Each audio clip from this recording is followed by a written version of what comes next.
segmentación en Facebook Ads, ¿cierto? ¿Cuál es la segmentación? Entonces, nosotros vamos a segmentar en Facebook a través de cuatro, digamos, categorías, ¿ya? Que son demográfica, intereses, comportamientos y conexiones. Entonces nosotros vamos a elegir la demográfica que nosotros buscamos en nuestro cliente ideal, los comportamientos de nuestro cliente ideal, los intereses de nuestro comportamiento ideal y las conexiones de nuestro cliente ideal y la intersección de esa, y la intersección de eso, de las cuatro categorías que nosotros elegimos, los elementos de cada una, va a ser nuestro segmento objetivo y donde nosotros vamos a anunciar a esas personas para ganar dinero. Entonces, una cosa que cuando nosotros estamos seleccionando cuáles son las demográficas que queremos, cuáles son los intereses, comportamientos y conexiones que queremos, Facebook nos va a ir indicando el alcance, ¿cierto? Nos va a ir indicando el alcance. Entonces, más adelante en los próximos videos yo te voy a mostrar eso con un ejemplo real, ¿cierto? Sobre cómo Facebook te va mostrando el alcance. Entonces, el alcance es la cantidad de personas que coinciden con tu selección y la cantidad de personas que están en la intersección de la segmentación que tú elegiste en base a estas cuatro categorías. Eso se llama el alcance. Entonces, antes de ver el detalle de cuáles son los datos demográficos, los comportamientos, los intereses, las conexiones, te voy a mencionar que nosotros estas cuatro categorías las vamos combinando estas cuatro categorías de segmentación. Y podemos usar o, ¿cierto? Y el y, ¿ya? Para agrandar el alcance o achicar el alcance respectivamente. ¿Qué significa eso? Por ejemplo, tú puedes decir, ok, yo quiero hombres de 25 a 30 años que vivan en Santiago de Chile, ¿ya? Esa demografía. Y además que tengan intereses. Por ejemplo, intereses de deporte, como por ejemplo, básquetbol, fútbol, handball. Ahora, tú puedes decir esta demográfica y estos intereses, o sea, una intersección, un cruce. Y tú podrías decir dentro de intereses, yo quiero que los intereses sean por básquetbol o fútbol o handball. En ese caso significa que el segmento sería esta demográfica cruzada con cualquiera de estos tres intereses. O tú puedes decir esta demográfica y que le guste el fútbol y le guste el básquetbol y le guste el handball. Entonces es una intersección más pequeña, más específica. Entonces así lo podemos ir haciendo con las cuatro categorías, usando el i o el o para, ¿cierto? El o el i para agrandar o achicar el segmento.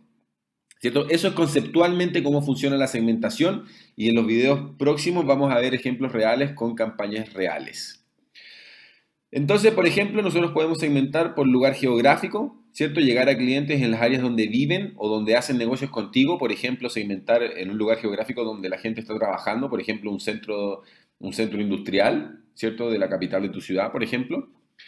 Podemos segmentar los anuncios por país, por estado, por provincia, por código postal. Incluso podemos poner un punto en el mapa y poner X kilómetros a la redonda. ¿Cierto? Imagínate que tú eres un restaurante o un gimnasio o una peluquería o un negocio local donde las personas se tienen que acercar físicamente. Tú puedes hacer anuncios a personas que están físicamente ubicadas cerca de tu negocio. En esta segmentación hay grandes diferencias de costos y resultados, ¿cierto? Dependiendo del lugar y la cantidad de anunciantes y la competencia. Y lo preferible es mantenerlos por separado, o sea, no mezclar dentro de un mismo conjunto de anuncios varias localidades, y sino que hacer por cada localidad un conjunto de anuncios. También tenemos datos demográficos, ciertos datos demográficos, como por ejemplo edad, género, idioma, cargo, industria, empresa donde trabaja, situación marital, parental. Por ejemplo, gente de cualquier edad, ¿cierto? Solo hombres, solo mujeres o ambos sexos, personas que hablen un idioma específico, o por ejemplo el cargo, que sea jefe de compras, o gerente de recursos humanos, o jefe de ventas, o gerente de ventas, o analista de, ¿cierto? El cargo. También la industria, por ejemplo, tú puedes segmentar profesionales de la industria agropecuaria, profesionales de la industria de la entretención, ¿cierto? Profesionales de la industria del software, por ejemplo, ¿cierto? O la empresa donde trabaja, también tú puedes segmentar a los trabajadores de tal empresa, ¿cierto? Quizás tu producto o servicio aplica esa segmentación. O la situación marital, comprometido, casado, soltero, en una relación complicada, etcétera. Y también parental, por ejemplo, padres de niños de entre 1 y 2 años, de entre 2 y 3, de entre 3 y 4 y así. ¿Cierto? Entonces, dependiendo del mercado, por ejemplo, hacer la diferencia entre hombre y mujer a través de una microsegmentación te puede traer enormes resultados y te puede hacer descubrir nichos de mercado que sean rentables para ti. Entonces, eso es con la demográfica. También tenemos intereses, tenemos muchos intereses, cientos de intereses, de categorías de intereses.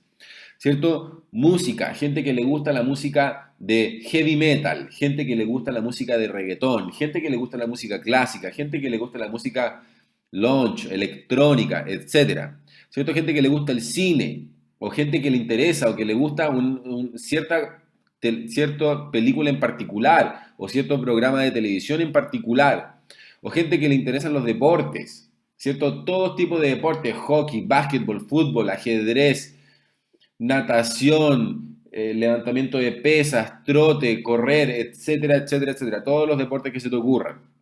También intereses por juegos, ¿cierto? Gente que juega mucho PlayStation, o que le gusta el Xbox, o que le gusta un juego específico, o que le gusta jugar juegos en Facebook, también. Intereses de compras, también hay muchos intereses de compras que son muy interesantes, ¿cierto? Y la verdad es que deben haber miles, ¿cierto? Cientos, si es que no miles de distintos intereses que podemos utilizar, ¿cierto? Es muy efectivo para modelar el perfil de cliente potencial de manera correcta, ¿cierto? Nosotros en el módulo estrategia diseñamos nuestro avatar, diseñamos el perfil de nuestro cliente ideal con sus intereses, sus miedos, frustraciones, deseos, aspiraciones y también sus intereses. Entonces, esos intereses de lo que hacen las personas, qué deporte practican, la demográfica, etcétera, y los intereses, también nosotros la podemos hacer coincidir con el segmento en Facebook. Por eso es muy importante, ¿cierto?, hacer calzar, o sea, definir nuestro avatar, nuestro cliente ideal, para hacer calzar ese avatar con la segmentación que nosotros hacemos en Facebook. También tú puedes segmentar por esta categoría de comportamientos, ¿cierto? Según lo que hacen los clientes. Por ejemplo, la forma en que realizan compras o el tipo de teléfono que utilizan. Si utilizan Android o iPhone. O por el operador. Por ejemplo, si estás en Chile, tú puedes segmentar a la gente que usa Entel o WOM o Claro, ¿cierto? O los que usan solo iOS de Apple, o los que usan Android, o los que usan una marca de teléfono, por ejemplo, todos los que usan teléfonos Nokia, todos los que usan teléfonos Xiaomi, todos los que usan teléfono LG, todos los que usan teléfono Huawei, ¿cierto? O también segmentar gente que quiere comprar un auto o una casa. Eso, aunque tú no lo creas, lo podemos segmentar con los comportamientos. Por supuesto que también hay un montón de opciones interesantes y en particular el tema de los comportamientos funciona muy bien para el sector turístico porque podemos segmentar viajeros, viajeros frecuentes, viajeros de negocio y también otras opciones muy muy interesantes. Así que esos son los comportamientos. Y por último tenemos las conexiones, ¿cierto? Nosotros podemos hacer anuncios, por ejemplo, a las personas que están conectadas con nuestro fanpage, es decir, a los que les gusta nuestro fanpage. Podemos hacer un anuncio solo para esas personas o podemos hacer un anuncio para un segmento y excluir a las personas que les gusta nuestro fanpage. Por ejemplo, porque esas personas que les gusta nuestro fanpage ya son nuestros seguidores, ya son nuestros clientes. Entonces, si nosotros vamos a seguir promoviendo el producto que es nuestro caballito de batalla, vamos a querer excluir a las personas de nuestro fanpage porque ellos ya lo vieron. Y no vamos a malgastar clics y plata en personas que ya nos compraron o que ya vieron la oferta, ¿cierto? Entonces, eso mismo se puede hacer con las aplicaciones o con los eventos. Entonces la efectividad va a variar dependiendo el engagement de tu comunidad, ¿cierto? Que se refiere a la calidad de tus fans. Y también es muy bueno para generar likes, ¿cierto? Pero para hacer así como generación de prospectos, generación de negocios B2B en particular no funciona tan bien. Sí, para ventas al detalle eso puede servir. Y lo otro son los públicos personalizados, ¿cierto? Esa es una segmentación muy, muy potente, es una de las mejores segmentaciones disponibles, ¿cierto? Y es básicamente listas de remarketing o, por ejemplo, bases de datos. Tú puedes tener una base de datos de clientes, por ejemplo, o personas que te han cotizado. Imagínate que tú tienes tu página de captura de tu funnel y la gente te llena el formulario. Tú puedes tener una lista, por ejemplo, de 1000, 2000, 3000, 15000, 30000, 50000 personas que han llenado un formulario. Entonces, ¿qué puedes hacer tú? Ir a Facebook, cargar esta lista a los públicos personalizados y que Facebook va a hacer un cruce entre todos los correos electrónicos de la lista que tú subiste y esos correos electrónicos que tengan una cuenta en Facebook, con ese correo les va a mostrar un anuncio. Por ejemplo, con esas listas de públicos personalizados. O listas de remarketing, que es también de lo más común que hay, ¿cierto? Y obviamente súper recomendable eh, anunciar a las listas de remarketing. Entonces, esa es la segmentación que hay en Facebook y más adelante, cuando hagamos la campaña, vamos a ver ejemplos reales de este tema.